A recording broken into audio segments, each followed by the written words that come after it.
we're about to get into this other book, right? All right, so you see I'm zoomed in right now into the cover of a book. You see who's here, right over here. Let me back up so you can see how zoomed in I was. So this book is called Dispossessing the American Indian. A noted historian shakes some of the myths about Indians and whites on the colonial frontier. Wilbur R. Jacobs. All right, we're in the preface of this book, and it says this book focusing on the confrontation between the eastern woodland Indians and the Anglo-American pioneers of the 18th century, so-called pioneers, right? Attempts to restore highlights of a historical canvas that is not often seen clearly in our histories. A central part of that canvas was the tenacious struggle of the woodland tribes under a few great leaders such as Pontiac to preserve their landed heritage. From the white point of view, Indian resistance was expected, for the Indian represented the savage world that had to be tamed for civilization's westward march. All right, that's what they thought of you. The colonial frontier populace came to expect Indian war as a prize for tapping the riches of the wilderness hinterlands. Inevitably, the confrontation with the colonists was fatal for the Indians because it resulted in their defeat, their dispossession, and finally the virtual disappearance of their way of life. As Red Jacket, a Seneca orator, argued in an 1805 protest against activities of a white missionary, "Brother, our seeds were once large, and yours were small. You have now become a great people, and we have got scarcely a place to spread our blankets. You have got our country, but you are not satisfied. You want to force your religion on us." We may recognize in this speech a tone of outraged protest against what might be called white cultural imperialism.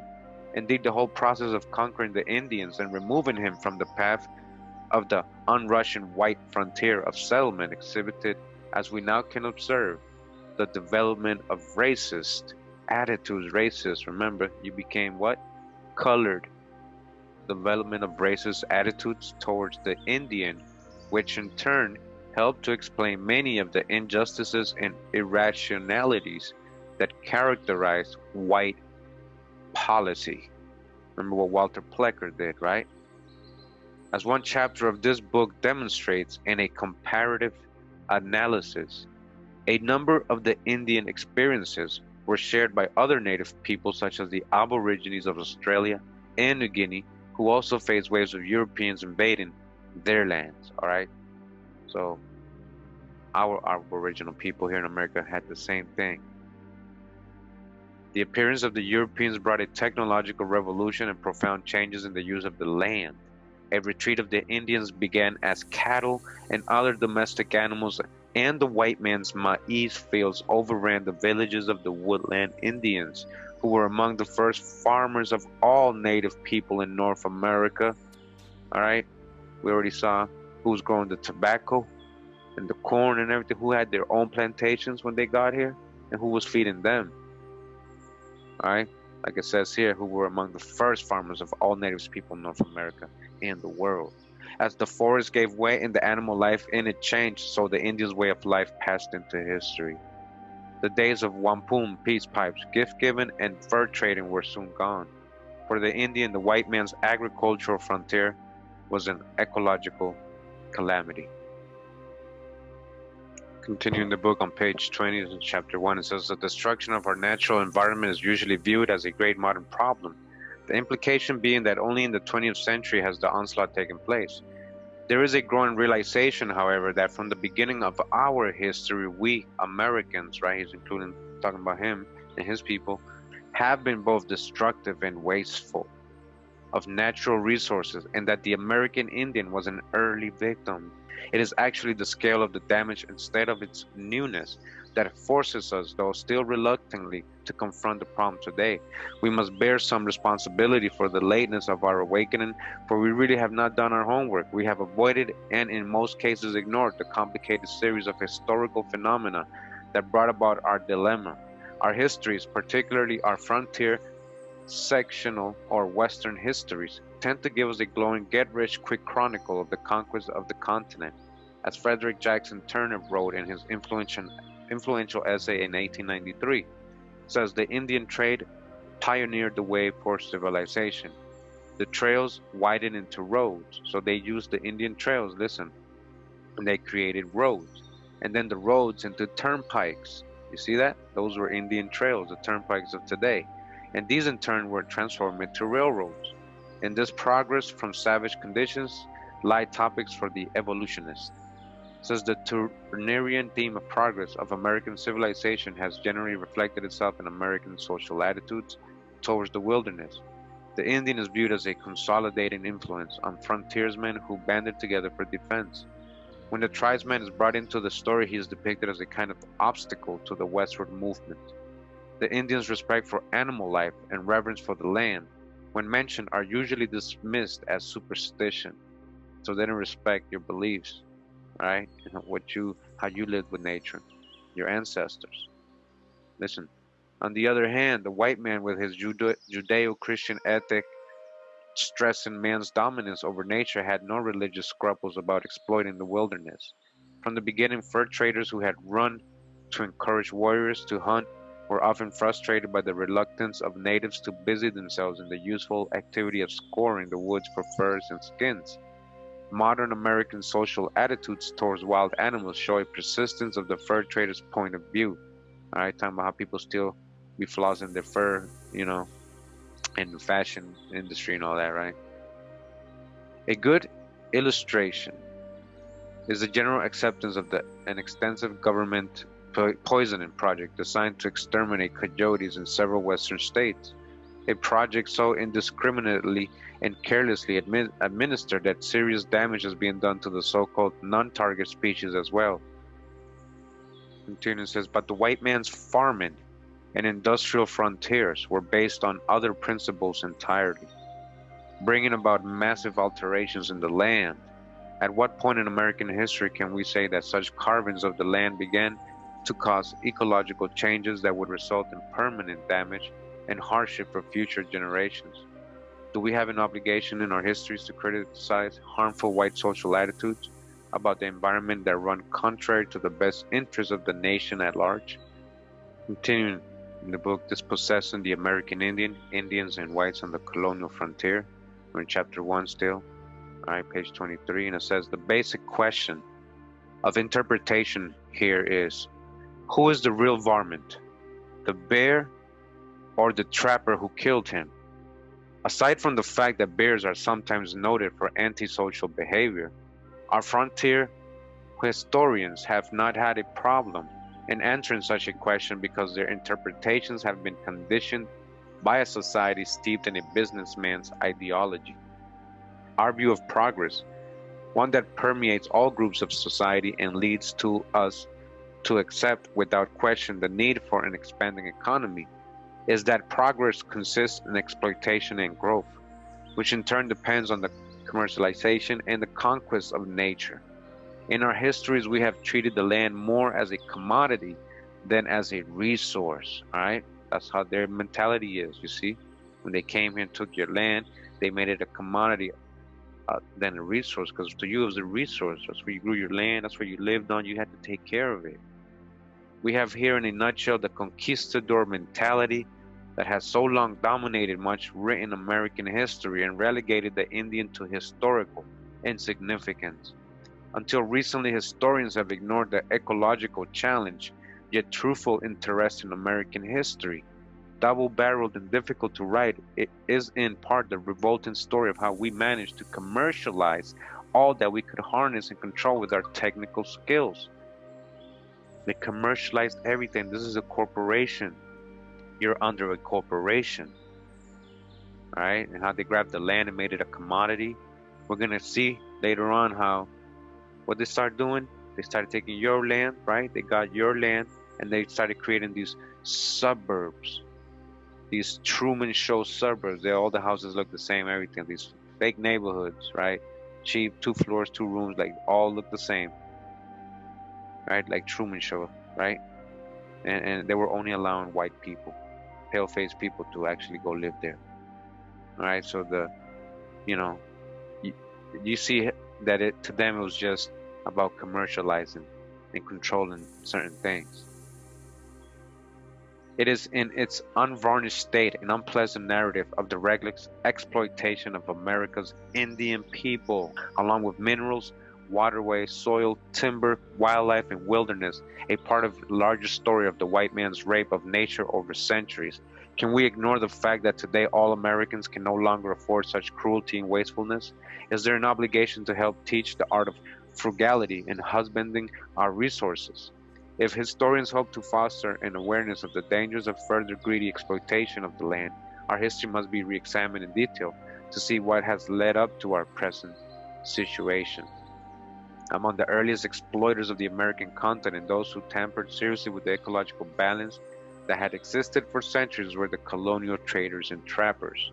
The aboriginal tribes such as the Iroquois, who depended upon an economy closely governed by the ecology of the northeastern forest, had left the natural balance relatively undisturbed. Their successors, the American trapper frontiersmen, have been blown up into heroes in our histories. Turner, in his 1893 essay, helped to shape the myth. His enthusiasm for pioneer types proved to be so infectious that we have tended to accept his interpretations, ignoring the fact that men of the trapper-trader fraternity were often unscrupulous, lawless, and hungry for personal gain. And we've gone over this in my core, the boys video, the fur trappers. They were really not just fur trapping, but they were trading people or Indian slavery. They were enslavers. It was all about personal gain. These rascals and pleasure hunters destroyed without scruple countless beavers, otters, large and small carnivores, and the great bison herds that once lived on our grasslands and woodlands. Even Turner in later years reached the conclusion that pioneers were wasteful and seeking quick results rather than conservation and permanence. Can modern Americans stand back and look at the historic Western migration as a huge page in social history? Can we see how the white man's frontier advance is also the story of the looting and the misuse of land? Alright, so again, remember, when they say white man, they just mean European. Many of these so-called white men, free white, were Moors, Iberians, people of color. The traders who led the procession of pioneers through the Cumberland Gap and the South Pass were the vanguard of those who slaughtered wapiti, beaver, buffalo, and the antelope, and thus reduced the Indian tribes facing the frontier to a state of semi-starvation, making them easy victims for sporadic white military campaigns. Ironically, the individual furmen, miners, and cattle raisers were in many cases ruined by powerful combines devoted to a large-scale commercialization of the natural resources of the West.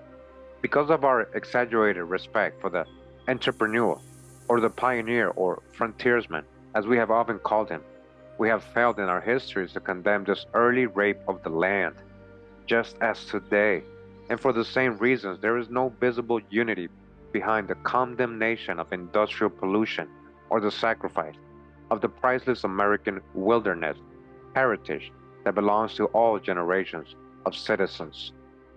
How can one assess the historical damage brought about by allowing commercial interests to override our true national interests? A beginning might be an attempt to gauge the effects of the substitution within a half century of hundreds of thousands of horses. Listen, hundreds of thousands of horses. They said we didn't have horses here. And domestic cattle for wild hoofed animals that existed in the huge area of the Louisiana Purchase. What effect did this have on the fertility of the land and the ecological balance? Can historians join scientists in calling attention to the important principle that the Earth's productivity largely depends upon an organic cycle, an order of nature in which organic materials taken from the Earth must be returned to it? The ignorance of this principle by white Americans in the 18th and 19th centuries was responsible for the destruction of the ecosystems of a great virgin wilderness. And this destruction, the substitution of annual grasses for the life-sustaining primordial prairie sod of Middle America, is one of the more momentous happenings in American history. But the subject is something less than a favorite with historians of the frontier. We know, for example, that in Texas, huge prairie grasslands have been converted into mesquite jungle, resulting from overgrazing and fencing a land that had once been burned periodically by Indians and by some stockmen who followed their example. Today, only along railroad rights of way is there preserved the ancient prairie flora that has survived many burnings. We may soon learn to appreciate the fact that the Indians is closely tied to the ecological history of the American nation, and opposition to the pioneers changing the face of the land, all right? Our ancestors had an important role to play with nature and the land and protecting it and taking care of it. Continuing, it says, this particular view of the mountain man prevails today in influential monographs and textbooks and indicates that perhaps it is time to make a re-evaluation of such pathfinders, all right? We need to rewrite the history. They made a lot of these people heroes when they were enslavers and they were exterminating animals, starving the Indians because they were messing up their ecology, things like that. Who were these people? People like George Croghan, Manuel Lisa, Jedediah Smith, William Ashley, James Ohio Patty, David Jackson, Bill Williams, and the Sublette brothers, who were among the significant figures in European civilization's war against wildlife and native people. War against wildlife and native people on the American continent. If an overdue revaluation of these men fits them into the classification of some of the varmints they cleaned out, then there are others who might be reclassified for recognition among the heroes of American history. We might even want to take a second look at Daniel Boone, all right? Huguenot family, yeah, Boone Huguenot, Kit Carson, and Jim Bridger. Or the great entrepreneur John Jacob Astor, right, from the Astor family.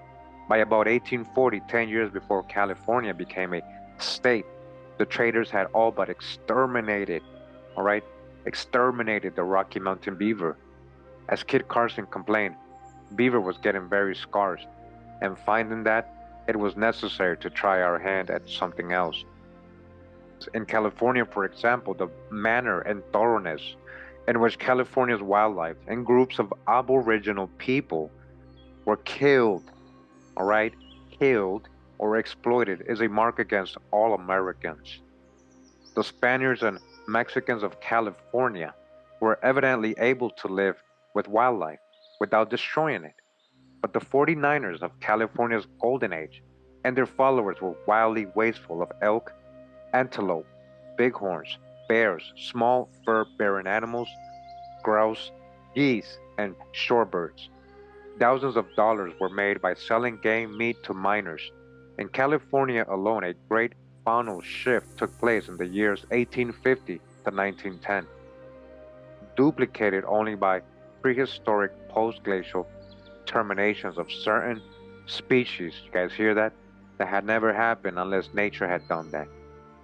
So basically the first time. The California grizzly was pursued until none at all survived today. The grizzly bear of California. Here we have a historic example of the dismal story of mass slaughter of wildlife. Alaska faces a somewhat similar crisis today, as the oil industry makes powerful efforts to exploit the northern slope and native rights to ownership of land and minerals. Henry David Thoreau, as much as any other writer of the 19th century, perceived that the white man or the European misunderstood the woodland Indian. Our histories, Thoreau was convinced, were full of prejudice and misconceptions. Writing his journal in 1859, he argued that the portrayal of the Indians as a race possessing so little skill and wit, so low in the scale of humanity, and so brutish that they hardly deserved to be remembered, did primitive men an injustice. It frequently happens that the historian, commented Thoreau, though he professed more humanity than the trapper, who shoots one as a wild beast, really exhibits it and practices a similar inhumanity to him, wielding a pen instead of a rifle, all right? Pen, paper genocide, false narratives, historical false narratives they write, erasing you, right? Reclassifying you, believe that when the history of primitive peoples is written by men convinced of the superiority of their own race, then it is no history at all, for it deprives us of a knowledge of what kind of men the natives were and how they lived, their relation to nature, their arts and their customs, their fancies and superstitions, beliefs connected with the sea and forests, which he argued concerns us quite as much as the fables of Oriental nations do. Thoreau recognized almost instinctively that primitive peoples the world over have much in common, especially in their closeness to nature and their remarkable ability to adapt their lives to their physical environment. The thought of so-called savage tribe, he concluded, is generally far more just than that of a single civilized man. Our most recent scholars of the American Indian would find it hard to disagree.